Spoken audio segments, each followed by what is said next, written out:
Rivalries are born, but they never die.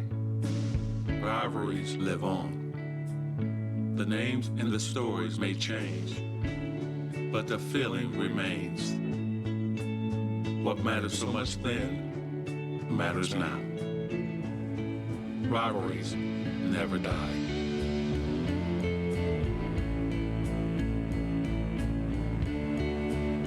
My jacket and my shirt is the only thing that makes me not be able to see the goosebumps. You and Larry still trying to one-up each other, aren't you, Magic? Oh, man. Thank you. That was so wonderful. I tell you, I am so caught into this series, and doing that commercial with Larry just put us both back in it again. And I know he's in Indiana, and it's just amazing to be a part of history. And both of us were a part of jump-starting the NBA back 30 years ago almost, and now to be a part of this once again, to see these young guys be a part of the Boston Celtics-Laker rivalry is amazing. Put you back in there, put us back being young fans of the game, a rivalry that's still alive and kicking after all these years. You know, before this season, the Lakers and Celtics met 10 times in the finals, and between them, they've won 30 of the 61 NBA championships. It's an incredible number, but it's only a number. It's the players and coaches who make this matchup the one that just compels you to watch. One that dates back to the 50s when the Lakers were in Minneapolis, but it really heated up in 1962 when the Lakers were in LA. And a big coastal rivalry was born. Boston beat them that year in overtime of Game 7. The Boston Celtics are world champions. And the Celtics would continue to beat them year after year. I hated green for a long time. I wouldn't wear anything green. It just got to the point where it was so frustrating to hear the noise and shouting after games that we had lost. In 1969, LA traded for Wilt Chamberlain, the game's most dominant force. The Lakers were sure that this would be the year that they would finally beat Bill Russell and the Celtics. The owner of the Lakers put out a sheet in all the seats. When the Lakers win the championship, the USC band would play Happy Days Are Here Again.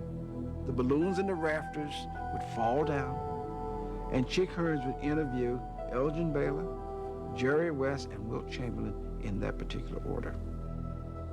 When the players came in, I read it to all of them. I said, there are a lot of things that's going on, but one thing that cannot go on, the Lakers cannot beat us.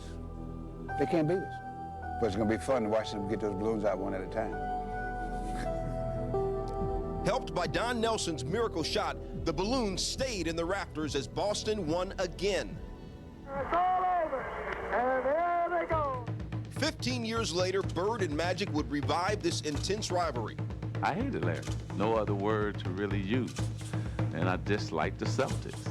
As the 1984 finals began, Magic looked to end the Boston jinx. This has to be one of the most decisive rounds in championship game history. It would be up to Bird to sound the Celtics rallying cry.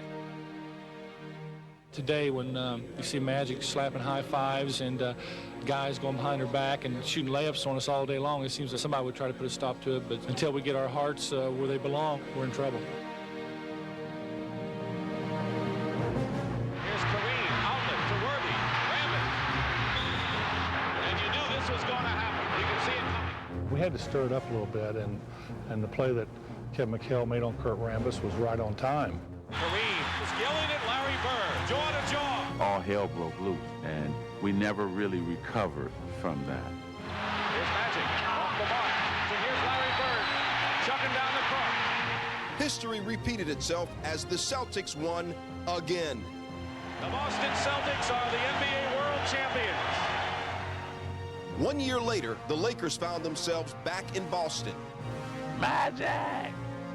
Larry's gonna kill you! There's no magic in here!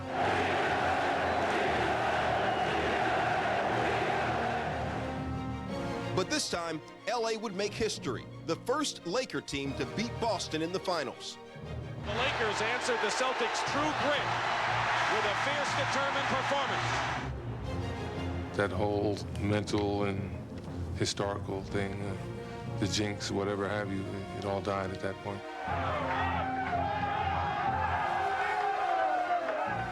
It was sweet. it was sweet, sweet, sweet. Does America believe in magic? You bet we do. And when LA beat Boston again in '87, Magic even made a believer out of Bird. Magic's just a great basketball player. He's the best I've ever seen, you know. Unbelievable. I don't know what to say. Now, 21 years later, the rivalry is renewed. Lakers versus Celtics have always been very intense rivals, and it's because of the people and the players that have come before all of us. And when you come in here and you put the green on, the responsibility comes with that. LA! LA! LA! LA! What makes Garnett and guys like Kobe such great players is not just their talent. It is their respect for the tradition of the game, the ones who came before them. Coming up next, second half of Game 1. This halftime report